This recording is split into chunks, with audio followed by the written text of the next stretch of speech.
We have Mon Gualvez on the line. Hindi natin mapa-on cam kasi mahina ang signal doon, Patrick. Pero we can talk to Mon via phone patch. Mon, kamusta?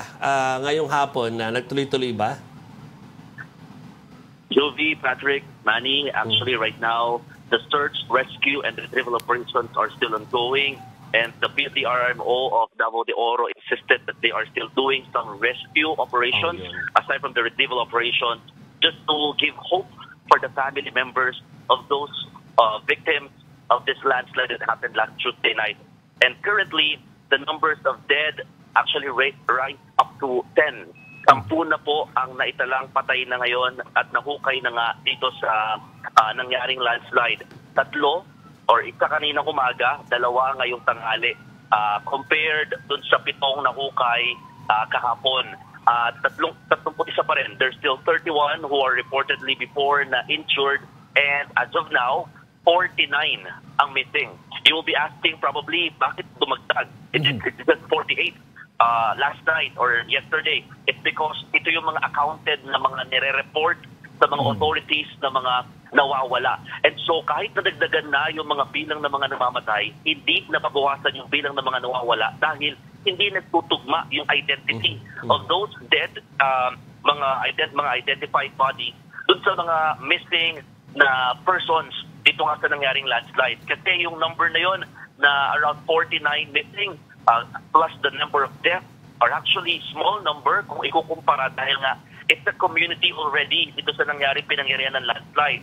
There's a lot of households, merong barangay hall, and other mga stores available doon sa area, which is nearby kasi sa isang mining company. And ang sinasabi din ng mga authorities is because ang reason ng mga residents kaya sila naninirahan doon at nagkaroon na ng community, it's for them para magkaroon ng easy access doon sa mismo pinagtatrabahuan nila or source of income nila sa lugar. The rescue, retrieval, and search operations ay napakahirap pa rin para sa mga rescuers ngayon, even the PNP and Army, dahil makapal yung pinakatumabon na lupa, pinagsamang lupa, bato, bahagi ng puno, at ang nakakadagdag pa sa problema nila at nagpapatagal na kanilang operation is yung nagkakaroon pa rin ng mga landslide mula doon sa pinakamalaking pinagmulan ng gumuhong bahagi ng bundok. Kaya naman humihinto sila. They need to stop and they need to secure themselves away from the area just not to add more casualties dito sa nangyayari. At kanina, isa rin sa mga talaga nagpapahirap kasi nga dahil nga makakapal na bato, ipak ng bato na yung mga nandito sa area na tumabot sa mga household, may ilang mga bahagi ng katawan ang parts na lamang ng body na kukuha. One hand, parang part of the hand, part of the arm rather, ang nakuha this morning aside nga doon sa 3 bodies. Patrick, Joey, Manny. Mon, saan galing itong mga bato na ito na nakikita namin? From where I'm sitting, they look like parang galing sa mga gumuhong building, pero hindi ba ganon? No. Sir, actually galing siya sa bundok mismo, no? Ang kwento ng mga residente na mga nandun din kasi tumutulong sila para na malocate yung mga areas na kung saan maraming tao that time. Ang kwento nila parang nag-splash yung tubig mula sa bundok at kumilapon yung mga tipak ng bato na yan.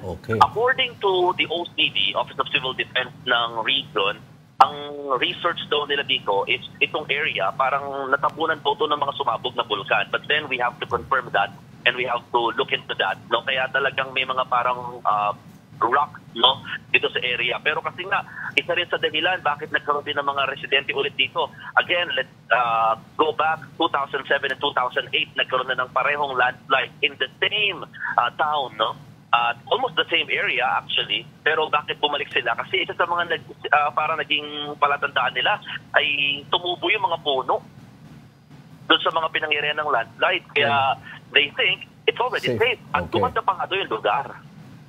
Okay. Mon, how difficult is the rescue and retrieval operations? I mean, ano ba to, Mon? We're seeing payloaders on the scene, pero Mon, mano-mano ba to? Yung trabaho?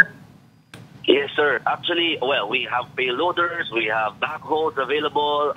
The same, Pero yun nga, aside from the equipment na ginagamit, and the machine, they need to do it mano-mano, no? Lalo Hukay talaga. kapag may nakikita na silang indication that there is a body na natabunan at nakita na sila, kailangan nilang palahin ito just to protect yung Body. katawan para hindi nga naman din masira kung ito ay gagamitan nga ng backhoe or ng any machine or any equipment. At isa pa, limited lang din yung oras na sila ay nakakapag-work because hindi nga safe sa area, so they cannot do some operations during nighttime. So they can just do the operations from 6 in the morning up to hanggang bago maggabi. Kasi they need to go down again. Bawal ang mga residente doon. Talagang only mga rescuers ang pinapayagan para nga mas makapag-focus yung mga authorities in trying to find some bodies dito nga sa nangyaring landslide. Okay, Mon, this landslide happened at night. So I guess people were caught at home or maybe sleeping. Exactly, Patrick. Actually, it happened around 7 in the evening or almost 7 o'clock at night, no?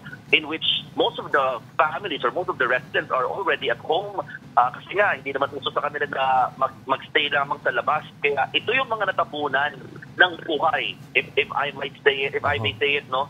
Natabunan ng buhay ng nangyaring landslide.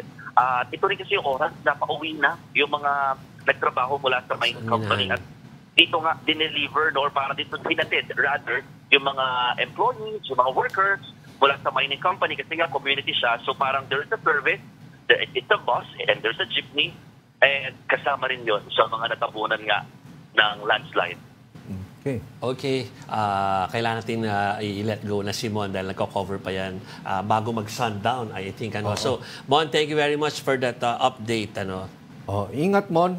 At salamat sa iyong oras.